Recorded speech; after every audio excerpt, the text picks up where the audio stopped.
예수 그리스도의 종 바울은 사도로 부르심을 받아 하나님의 복음을 위하여 택정함을 입었으니 이 복음은 하나님이 선지자들을 통하여 그의 아들에 관하여 성경에 미리 약속하신 것이라. 그의 아들에 관하여 말하면 육신으로는 다윗의 혈통에서 나셨고 성결의 영으로는 죽은 자들 가운데서 부활하사 능력으로 하나님의 아들로 선포되셨으니 곧 우리 주 예수 그리스도시니라. 그로 말미암아 우리가 은혜와 사도의 직분을 받아 그의 이름을 위하여 모든 이방인 중에서 믿어 순종하게 하나니 너희도 그들 중에서 예수 그리스도의 것으로 부르심을 받은 자니라. 로마에서 하나님의 사랑하심을 받고 성도로 부르심을 받은 모든 자에게 하나님 우리 아버지와 주 예수 그리스도로부터 은혜와 평강이 있기를 원하노라. 아멘.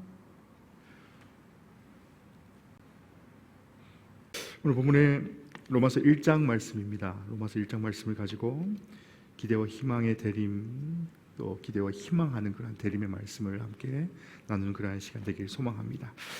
예수 그리스도는 낮은 자의 하나님이시지요. 그래서 오늘 본문에 바울 사도 또한 스스로를 로마서에서 소개하면서 나는 낮은 자고 나는 겸손한 자이다. 누구와 같이? 바로 예수 그리스도와 같이 낮은 자다라고 설명하고 있습니다. 바울은 로마에 있는 성도에게 복음의 놀라운 비밀들을 설명합니다. 또 로마서를 시작하면서 바울은 복음의 위대함과 자신에게 맡겨진 놀라운 소명에 대해서도 말씀하고 있습니다. 성도는 하나님이 주신 사역을 감당하는 사람입니다. 그래서 대림의 기간 가운데에 바로 성도가 기대와 희망을 가져야 할 가장 큰 덕목이 무엇이겠습니까? 그것은 바로 소명에 있다라는 것입니다. 바로 소명의식을 기억하면서 바로 기대와 희망으로 주님 오심을 소망하는 그러한 성도들이 되시기를 주님의 이름으로 간절히 축원합니다.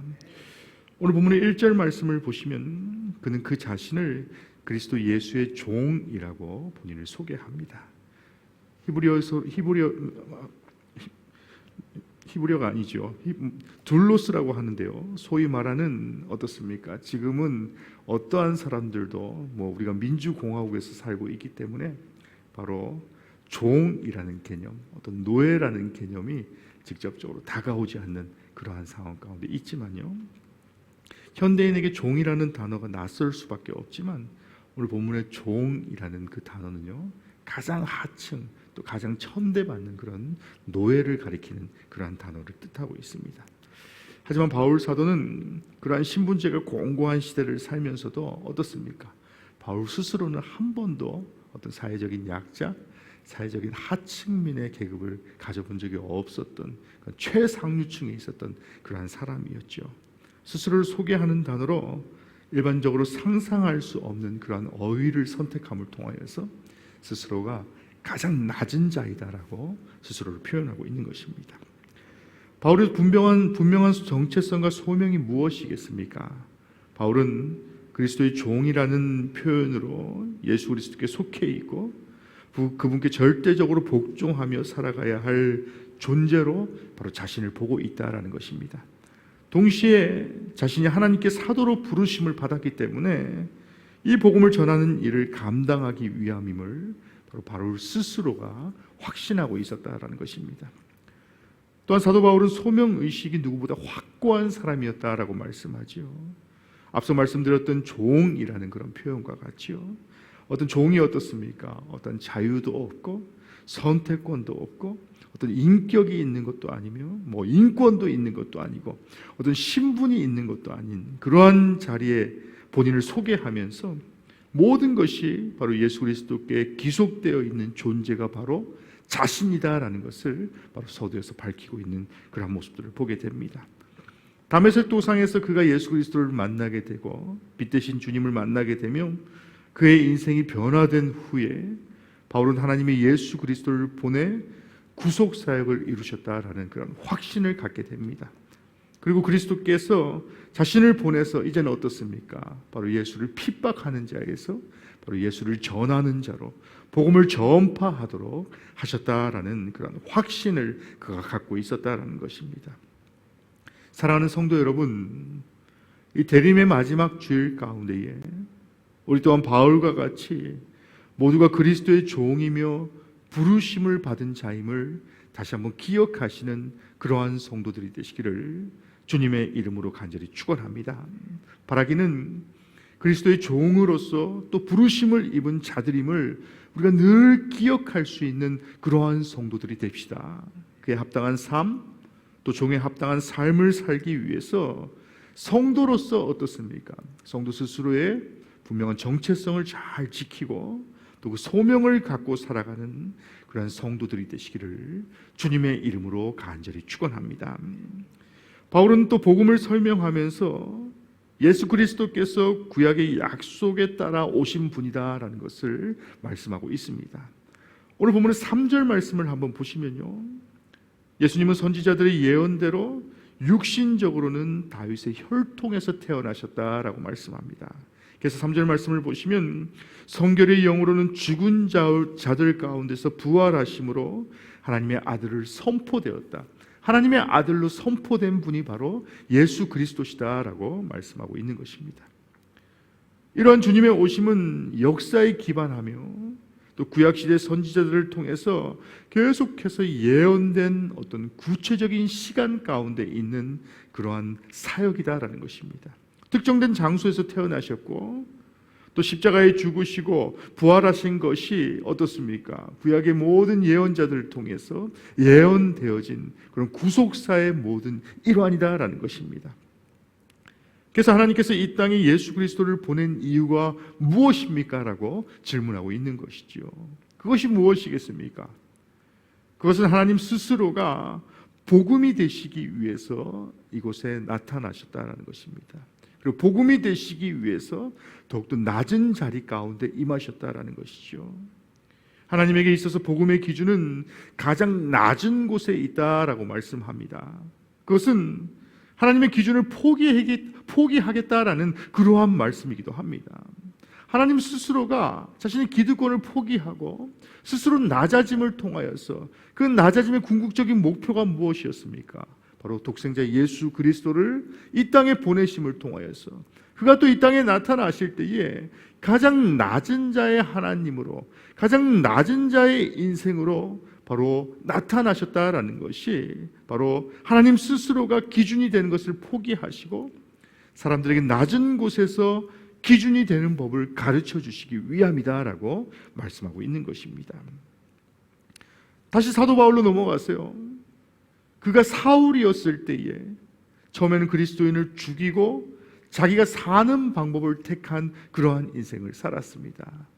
스스로가 율법주의자였기 때문에 바로 예수를 부인하고 또 예수 그리스도를 쫓는 자들을 죽이며 박해하는 일을 하였지만 이제는 어떻습니까? 자기 스스로를 죽이는 그러한 일들, 예수를 따라 사는, 예수를 따르는 그러한 삶으로 변모되었다라는 것입니다. 그는 예수 그리스도로 말미암아 자기는 죽고 다른 이를 살리는 법을 배우게 됩니다. 이전에 세상의 학문에서 간접적으로 그의 인생을 체득하고 채집하는 그러한 인생을 살았다라고 한다면 하나님께서는 이제 어떻습니까? 그의 삶을 통하여서 그의 인생을 통하여서 직접적으로 그에게 보여주셨다라고 말씀합니다. 독생자 예수 그리스도를 통해서 자기 자신을 죽이고 다른 피조물을 살리는 길을 택하셨던 것이 그것이 바로 복음의 궁극적인 목표다라는 것을 그가 스스로 깨닫도록 하나님께서 허락하셨다라는 것입니다. 이와 같이요, 하나님 스스로가 복음이 되셨다라는 것은 나를 죽여 다른 이를 살리는 길을 택하시는 것이 바로 복음을 증거하기 위해서다라는 것을 바로 늘 그 사도 바울의 모습을 통해서 우리에게 말씀하고 있는 것입니다. 사랑하는 성도 여러분, 우리 또한 사도 바울뿐만 아니라 하나님의 복음을 위해서 따로 세우심을 받고 부르심을 받은 사도의 삶을 살아야 합니다. 오늘 본문 6절 말씀을 보시면요, 너희도 그들 중에서 예수 그리스도의 것으로 부르심을 받은 자라 말씀하는 것과 같이 우리는 주님께 선택되어 세상으로 파송된 자들이다라고 분명히 말씀하고 있지 않습니까? 또한 우리 모두는 예수 그리스도의 종이다라고 말씀합니다. 종은 주님의 말씀을 기다리고 명령이 떨어지면 그대로 행동하는 자가 바로 종인 것입니다. 하나님께서 낮아지심을 통해서 그리스도를 보내신 것과 같이 바로 그리스도의 종으로 부르심을 입은 자들로서 그에 합당한 인생을 살아갈 수 있는 그러한 성도들이 되시기를 주님의 이름으로 간절히 축원합니다. 스스로 낮아지심으로 다른 이를 높이는 길을 택하는 것이 바로 복음의 진수인 것입니다. 예수 그리스도와 같이 이 대림의 기간 가운데에 또 이제 다가올 2023년 가운데에 더욱더 하나님 앞에 겸손하게 나아가는 그러한 성도가 되십시오. 또 낮은 마음으로 그의 그리스도의 종의 부르심을 입은 자들의 삶을 사시는 저와 여러분이 되시기를 주님의 이름으로 간절히 축원합니다. 마지막으로 오늘 본문은 미리 약속하신 소식에 대해서 말씀하고 있습니다. 당시 로마서의 배경이 되는 그 로마 시대를 한번 살펴보면요, 로마의 황제는 자기 말을 다른 사람으로 하여금 무조건적으로 지키게 하는 그러한 자가 바로 황제의 삶이었다라는 것입니다. 만약에 그 황제의 말을 어긴다라면 어떻게 되겠습니까? 그 말을 따르거나 지키지 않는다라고 한다면 즉시 반역죄로 직결 처분을 받는 것이 바로 황제 이외의 다른 모든 사람들의 삶이었지요. 황제의 자리가 어떠하겠습니까? 지금의 어떤 대통령의 위치라는 것과는요, 상상할 수 없는 그런 소위 말하는 지존의 위치, 또 왕권, 그런 황제의 위치가 바로 그 로마의 황제의 위치였던 것입니다. 로마 황제는 오직 명령만 하는 사람이었습니다. 또 다른 이들을 그 말을 이루기 위해서 그의 아래에 있는 모든 사람이 어떻습니까? 내 목숨을 바쳐서라도 바로 황제의 명령, 바로 어명을 지켜가야 하는 그러한 자들의 삶을 살았습니다. 때문에 로마서의 특징 중에 하나가 무엇이냐라고 한다면요, 하나님의 존재 가치와 또 예수 그리스도의 어떤 우월성에 대해서 설명하면서 다른 복음서와 조금 다른 방법을 차용하는 모습을 보게 됩니다. 다른 방법과 다른 기법을 사용하는 이유도 바로 이러한 것입니다.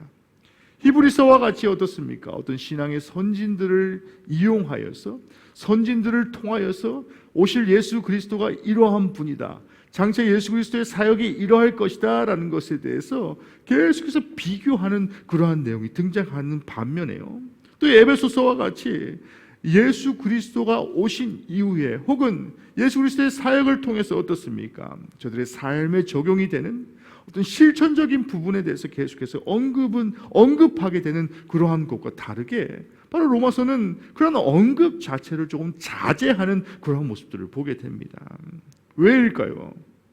자칫 잘못하면요, 로마인들이 보았을 때에 바로 장차 오실 예수 그리스도가 지금 우리를 박해하고 있는, 지금 우리에게 모든 명령만을 주는 그런 황제와 같은 그러한 이로 오해될 수 있기 때문에 그런 어떤 비유나 어떤 설명을 자제하고 그 본질에 충실한 그러한 모습들을 보게 되는 것입니다.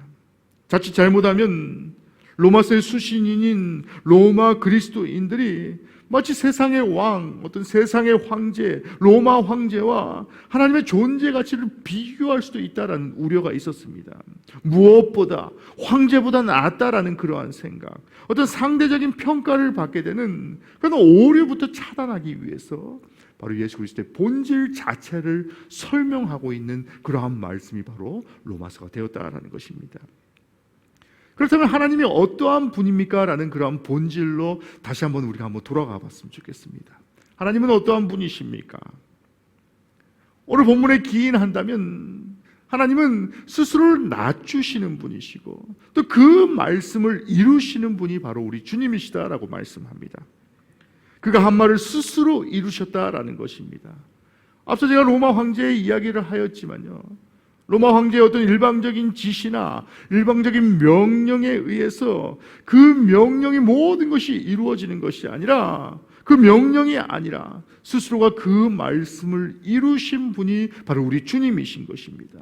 또 그 말씀이 육신이 되어서 이 땅에 오신 분이 바로 예수 그리스도이십니다. 그래서 복음의 속성은 하나님 스스로가 말씀을 이루시는 신실한 분이시다라는 것에서 시작하고, 또 분명히 전제하면서 아무리 예수 그리스도가 사회의 하층민인 목수이자 어떤 석수장이로 태어났다라고 한다 할지라도, 아무리 가난한 자들 곁에서 떵떵거리면서 살지 못했다라고 한다 할지라도, 결국에는 어떻습니까?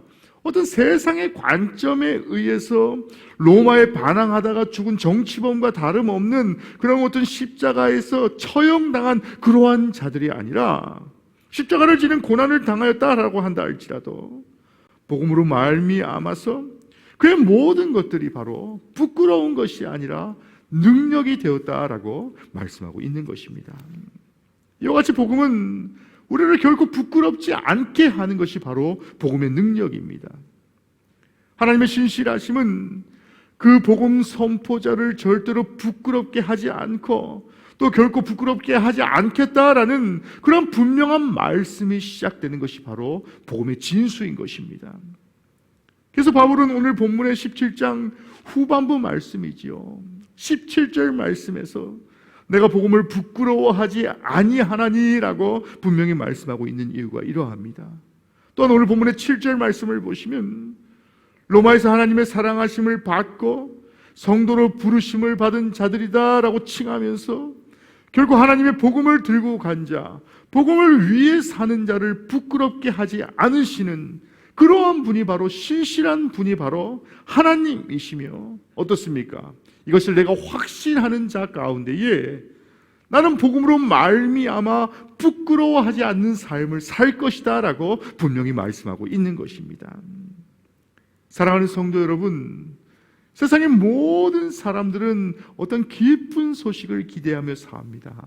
주식이 올라가는 것을 기대하는 사람이 있을 것이고요, 내가 투자한 어떠한 것들이 큰 소위 말하는 대박을 치기를 기대하는 사람들도 있을 것입니다. 혹은 자녀가 큰 성공을 이루기를 기대하는 사람들도 있을 것이고, 또 여러 가지 그런 사회적인 상황이나 어떤 본인의 어떤 상황에 의해서 각자만의 분명한 기쁜 소식들이 있을 것입니다. 우리가 사는 세상에는 많은 기쁜 소식이 있습니다. 믿는 자나 믿지 않는 자나 공이 어떻습니까? 각자의 삶 가운데에 기쁨의 소식이 분명히 존재합니다. 하지만 어떠한 가치관을 가지고 사느냐에 따라서 그 기쁜 소식이 달라지는 것이 아니라 틀려진다라고 말씀합니다. 성도 여러분, 성도에게 있어서 가장 기쁜 소식이 무엇이겠습니까? 세상의 어떤 소식보다 기쁘고 복된 소식은 바로 예수 그리스도에 관한 소식임을 다시 한번 기억하시는 그러한 성도들이 되십시오. 그 이유는 무엇입니까? 그리스도께서 영원한 생명이 되시기 때문입니다.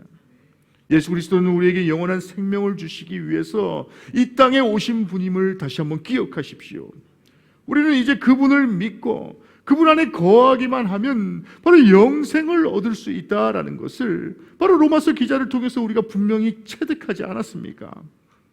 하나님이 미리 약속하신 가장 기쁜 소식을 들은 우리는 이제 사명자의 삶을 통하여서, 사명받은 자의 삶을 통하여서 바로 사도의 삶을 살아가야 함을 다시 한번 기억할 수 있는 그러한 성도들이 되시기를 주님의 이름으로 간절히 축원합니다. 들은 것으로 끝나는 것이 아니라, 내가 기억한 것으로 끝나는 것이 아니라, 바로 기쁜 소식으로 감사함으로 끝나는 것이 아니라, 끝맺음을 맺는 것이 아니라 바로 그 소식을 전하는 자로, 바로 바울 사도와 같이 복음을 전파하는 자의 삶으로 우리를 부르셨기 때문에 바로 그 받은 소명을 감당할 수 있는 그러한 자가 바로 기쁜 소식을 듣는 성도의 모습임을 다시 한번 기억하시는 우리 사랑하는 모든 성도들이 되시기를 주님의 이름으로 간절히 축원합니다. 하나님은 구약에서부터 계시되어진 메시아의 사명을 스스로 이루신 분이십니다. 스스로 이루셨다라는 것은 하나님이 책임지시겠다라는 것입니다. 또 하나님은 언제든지 그 말씀을 이루실 준비가 되셨다라는 것입니다. 그 복음의 사명이 나를 통해서 이어갈 수 있는 그런 준비가 되어진 이 상황 가운데에서 나의 복음의 진리를 전하는 일에 소홀히 한다면 바로 그 복음을 직무유기하는 것이고, 또 그 복음의 사명이 우리 교회의 공동체를 통해서 이루어가지 않는다라고 한다면 결코 그 복음은 어떻습니까? 죽어있는 소식에 불과하다라는 것을 다시 한번 기억할 수 있는 그러한 대강절의 기간이 되시기를 주님의 이름으로 간절히 축원합니다. 그러한 복음의 사역을 위해서 하나님은 우리를 당신의 자녀로 불러주시고 바로 우리를 일꾼 삼아주심을 다시 한번 기억합시다.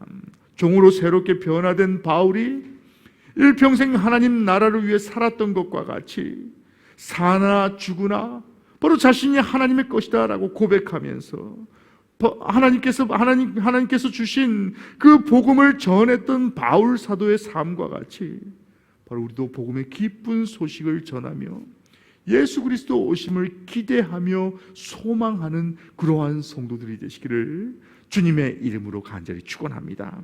하나님이 기뻐하시는 믿음의 사람들이 되실 때에 바로 그 복음의 기쁜 소식을 전하는 그 대강주일로 우리를 인도하시고 함께하여 주실 것을 다시 한번 기대하며 소망하는 우리 사랑하는 모든 성도들이 되시기를 주님의 이름으로 간절히 축원합니다. 기도하시겠습니다. 복의 근원 되신 하나님, 대강절 마지막 주간 가운데에 예수 그리스도의 오심을 기대하며 소망하며 하나님 이 말씀 가운데 우리를 서게 하신 은혜를 감사를 드립니다. 하나님은 우리를 당신의 자녀로 불러주셨고 우리를 일꾼 삼아주셨음을 내가 다시 한번 기억합니다. 종으로 새롭게 변화된 바울과 같이 하나님 우리가 주의 종의 삶을 살길 원하오니 세상의 어떤 기쁜 소식보다도 가장 감사하며 나의 소명을 잘 지켜나가는 그러한 성도의 삶을 살아갈 수 있도록 우리의 삶 가운데 함께 하시고 인도하여 주시옵소서. 세상의 그 어떠한 기쁨보다도 세상의 그 어떠한 소망보다도 아기 예수 오심을 가장 기뻐하며 즐거워할 수 있는 우리 사랑하는 모든 성도들이 될 수 있도록 주님께서 늘 함께 하시고 인도하여 주시옵소서. 이 모든 말씀 우리를 사랑하시는 예수 그리스도 이름으로 간절히 기도하였습니다.